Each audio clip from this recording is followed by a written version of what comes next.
시간이 되었으므로 다 같이 사도신경 하심으로 9월 월삭 기도회를 시작하도록 하겠습니다. 나는 전능하신 아버지 하나님 천지의 창조주를 믿습니다. 나는 그의 유일하신 아들 우리 주 예수 그리스도를 믿습니다. 그는 성령으로 잉태되어 동정녀 마리아에게 나시고 본디오 빌라도에게 고난을 받아 십자가에 못 박혀 죽으시고 장사된 지 사흘 만에 죽은 자 가운데서 다시 살아나셨으며 하늘에 오르시어 전능하신 아버지 하나님 우편에 앉아 계시다가 거기로부터 살아있는 자와 죽은 자를 심판하러 오십니다. 나는 성령을 믿으며 거룩한 공교회와 성도의 교제와 죄를 용서받는 것과 몸의 부활과 영생을 믿습니다. 아멘. 다 찬송가 588장, 통일찬송가 307장을 부르시겠습니다.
이번 달에 주신 말씀은 마태복음 5장 33절에서 37절까지 말씀입니다. 마태복음 5장 33절에서 37절까지 말씀 봉독해 드리겠습니다. 사람에게 말한 바 헛맹세를 하지 말고 내 맹세한 것을 주께 지키라 하였다는 것을 너희가 들었으나 나는 너희에게 이르노니 도무지 맹세하지 말지니 하늘로도 하지 말라. 이는 하나님의 보좌이며 땅으로도 하지 말라. 이는 하나님의 발등상이며 예루살렘으로도 하지 말라. 이는 큰 임금의 성이며 내 머리로도 하지 말라. 이는 네가 한 터럭도 희고 검게 할 수 없음이라. 오직 너희 말은 옳다 옳다 아니라 아니라 하라. 이에서 지나는 것은 악으로부터 나느니라. 네, 이번 달에 산상수훈을 통해서 예수님이 주신 말씀은 도무지 맹세하지 마라. 도무지 맹세하지 말라는 말씀을 가지고 생각해 보겠습니다. 어느 한 악인이 꿈을 꿨습니다. 꿈에서 예수님이 누구도 괴롭히게 해서는 안 된다 라고 말씀하셨습니다. 그래서 예수님과 약속을 했습니다. 그 약속을 굳게 지키려고 노력했습니다. 근데 새로운 문제가 생겼습니다. 사람들은 그가 선해진 것에 힘이 없어져서 그런 줄 알고 오히려 그를 괴롭히는 것이었습니다. 그의 상처나 고독이 더 심해졌습니다. 그러던 어느 날 꿈속에서 다시 예수님을 만났습니다. 그가 말했습니다. 예수님과 약속해서 착하게 살려고 약속을 지키려고 했다가 저는 더 비참해졌습니다. 그때 예수님이 대답하셨습니다. 사랑하는 아들아, 그래도 나는 늘 내 편이었다. 하나님은 항상 약속을 지키는 자의 편입니다. 약속을 지키면 살기는 쉽지 않습니다. 때로는 큰 상처와 손해를 보기도 됩니다. 그래도 세상에서 제일 아름다운 모습은 약속을 지키는 모습입니다. 요새 얼마나 많은 사람들이 약속을 밥 먹듯이 깨는지 모릅니다. 미국의 한 부자 사업가가 병으로 죽기 직전이 되었습니다. 목사 방문해서 그를 위해 간절히 기도했습니다. 기도 후에 그가 말했습니다. 목사님, 만약 제가 이번에 저를 살려주시면 100만 달러를 헌금하겠습니다. 그때부터 신기하게 호전되어서 몇 주 만에 퇴원했습니다. 몇 달 후에 목사님께서 길가에서 우연히 그를 만나고 얘기했습니다. 성도님, 그때 병원에서 한 약속 기억하십니까? 치료하시면 100만 달러를 헌금하시기로 약속하셨지요. 그때 그가 대답했습니다. 목사님, 제가 그렇게 약속했나요?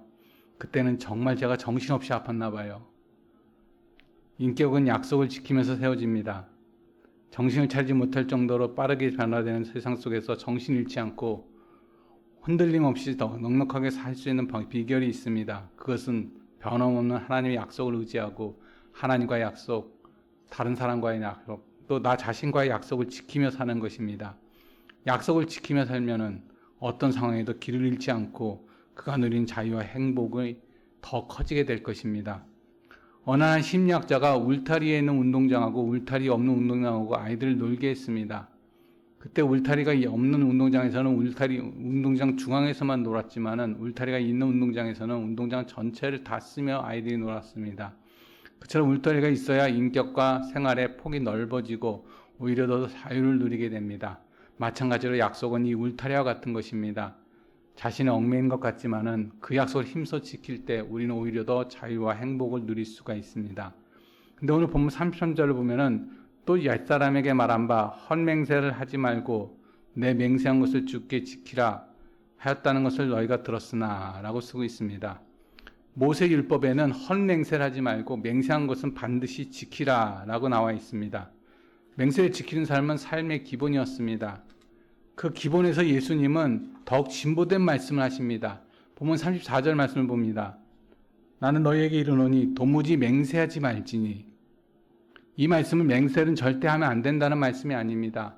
사도 바울 당시에 자주 맹세와 서약을 했습니다. 사도 바울도 그랬습니다. 결국 이 말씀은 유대인들의 습관적이고 거짓되고 위선적인 맹세를 버리라는 명령입니다. 왜 맹세가 잘못되었을까요? 첫 번째, 맹세는 거짓말을 방조하는 것입니다. 맹세가 남용되면 맹세를 무기로 거짓을 진실만처럼 말하게 하면서 거짓을 습관화하기 때문에 맹세를 하지 말아야 되는 것입니다. 둘째, 하나님의 주권을 침해하는 것이기 때문입니다. 어떤 사람 말합니다. 이렇게 안 되면 내 성에 장을 지진다. 그렇게 해도 하나님이 허락하지 않으면 안 됩니다. 그 현실을 무시하고 맹세하면은 하나님의 주권을 침해하는 것입니다. 셋째, 하나님의 영광을 줘야 합니다. 성도가 맹세했다가 맹세를 깨트리면은 자기만 비난받는 것이 아니라 도대체 믿는 사람이 왜 저래라고 하면서 하나님의 영광까지 가립니다. 그러므로 공표로 날리는 맹세는 아예 하지 말아야 됩니다. 네 번째, 맹세는 악한 습성의 발로가 되기 때문에 하지 말아야 됩니다. 당시 유다 사회에서는 저주하는 맹세가 습관화되었습니다. 그래서 성나면 맹세하듯이 저주를 퍼부었습니다. 그처럼 하나님께 불경하고 인격적인 문제가 많고 극단적인 언어를 쓰는 사람들이 맹세를 자주 했습니다. 그리고 비윤리적이고 비도덕적인 모습이 없도록 맹세하지 말라고 한 것입니다. 이런 것을 통해서 비윤리적이고 비도덕적인 맹세를 하지 말라고 예수님께서 명령하신 것입니다.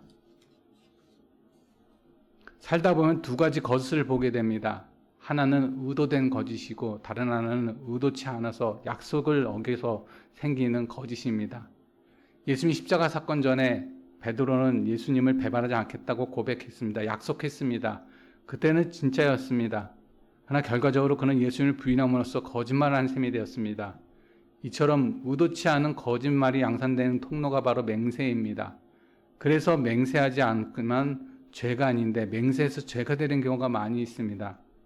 사실 맹세 자체는 문제가 없습니다. 그것을 지키지 못하기 때문에 문제가 되겠는 것입니다. 하나님께 맹세코라는 말을 한 후에 그것을 지키지 않으면 10계명의 계명 중에 2개를 어기는 것입니다.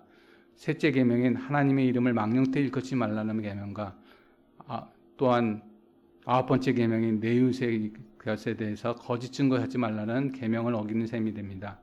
결국 맹세의 약속을 낭면하면 그만큼 죄가 늘어나고 인격이 절하되거나 나중에는 자기 자신도 자신을 믿지 못하는 상태가 되고 있습니다. 특히 성도는 말을 중요시해야 됩니다. 듣는 사람이 생각할 것입니다. 예수 믿는 사람이니까 틀림없을 거야. 근데 지키지 않으면 예수와 교회 성도가 모두 다 욕을 먹게 되는 것입니다.